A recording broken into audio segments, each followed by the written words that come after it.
profesor, buenos días compañeros. Les voy a platicar sobre la regulación ácido básica que se encuentra presente en nuestro organismo. En este caso, la regulación ácido básica del equilibrio del ion de hidrógeno es de forma igual en todos los iones de nuestro cuerpo. Por ejemplo, para alcanzar la homeostasis debe existir un equilibrio entre la ingestión o la producción de hidrógenos y su eliminación para obtener la homeostasis, como sucede en los riñones, que desempeñan una regulación de la eliminación de nuestro organismo. También la concentración de hidrógenos en el líquido extracelular implica en la eliminación de iones por los riñones, por múltiples mecanismos de amortiguación ácido básica en la sangre, las células y los pulmones debido al mantenimiento de las concentraciones de hidrógeno tanto en el equilibrio extracelular como en el intracelular, teniendo en cuenta que uno de los componentes clave de los sistemas de control ácidos básicos es el bicarbonato.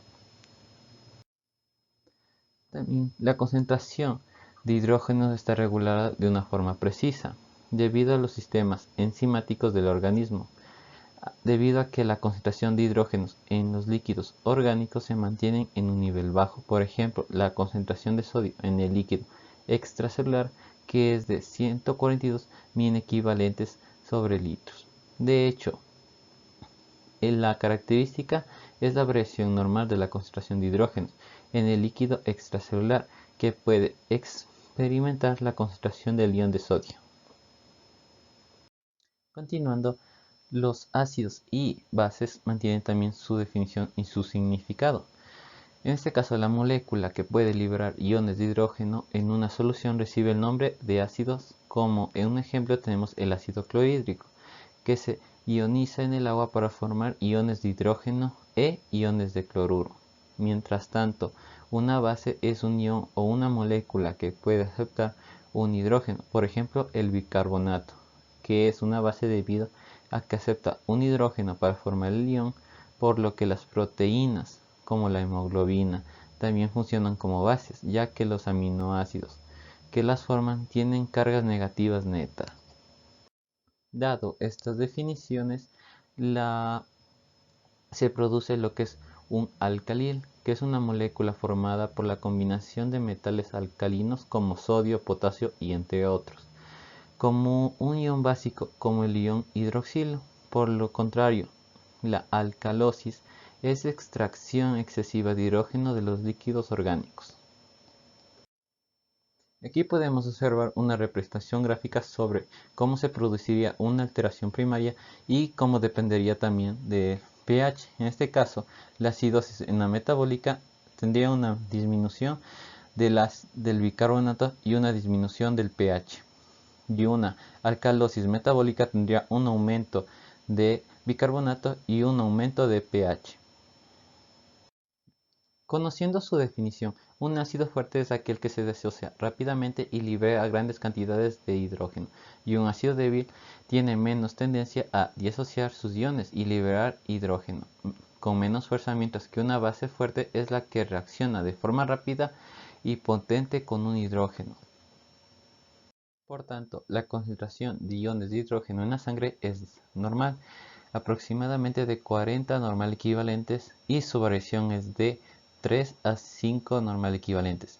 La concentración expresada en escala logarítmica es utilizada en unidades de pH. El pH está relacionado con la concentración renal de hidrógenos mediante la fórmula, donde la concentración de hidrógeno se expresa en equivalentes por litro. Como se puede observar, el pH es inversamente proporcional a la concentración de hidrógenos.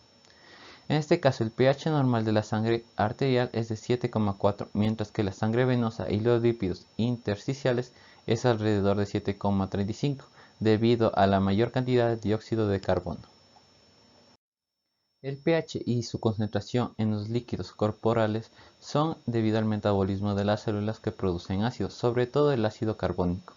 Según los tipos de células, el pH del líquido intracelular se asocia entre 6 y 7,4, como lo es la hipoxia y la mala irrigación. Los tejidos pueden dar lugar en la acumulación de ácidos y reducir el pH intracelular.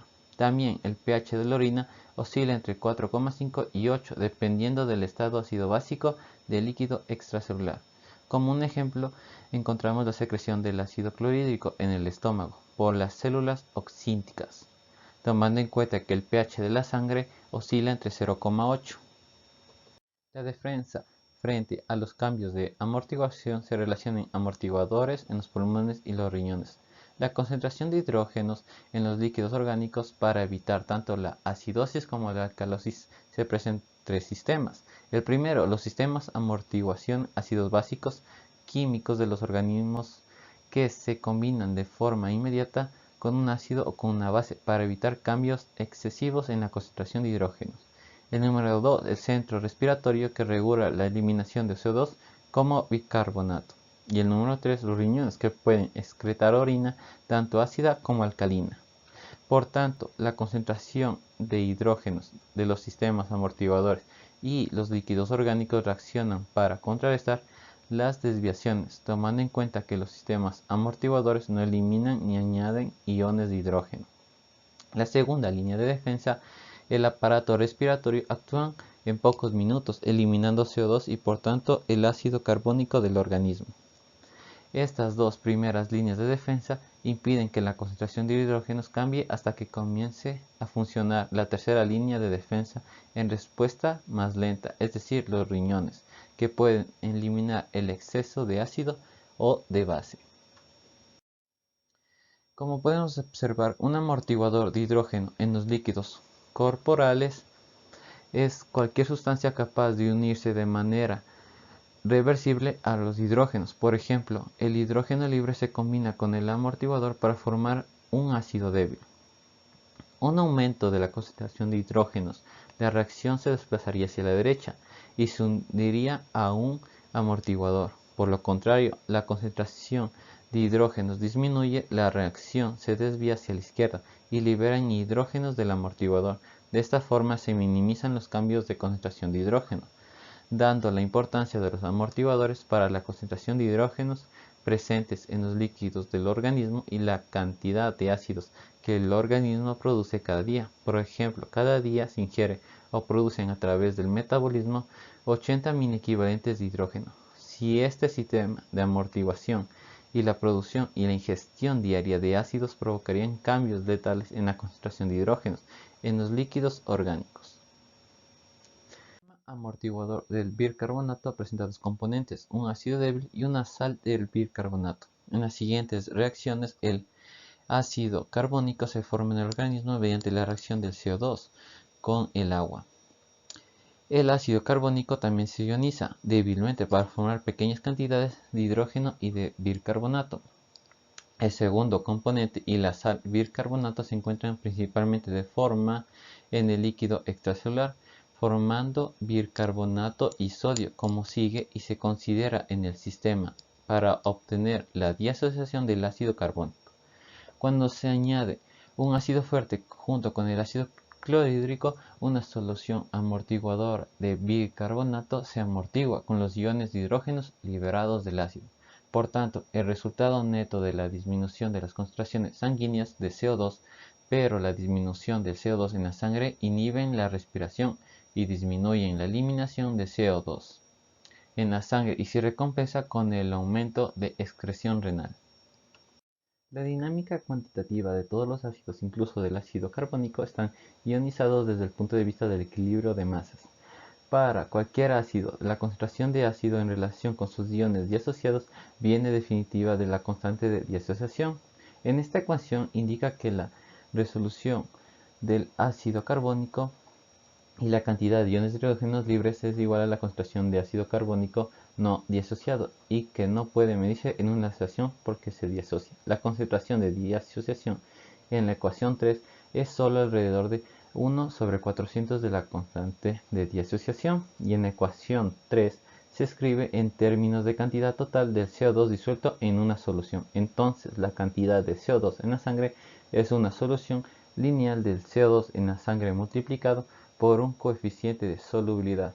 Ello significa que en la sangre existe 0,3 moles de ácido carbónico por cada milímetro de mercurio medido en el CO2 en la sangre. Muchas gracias.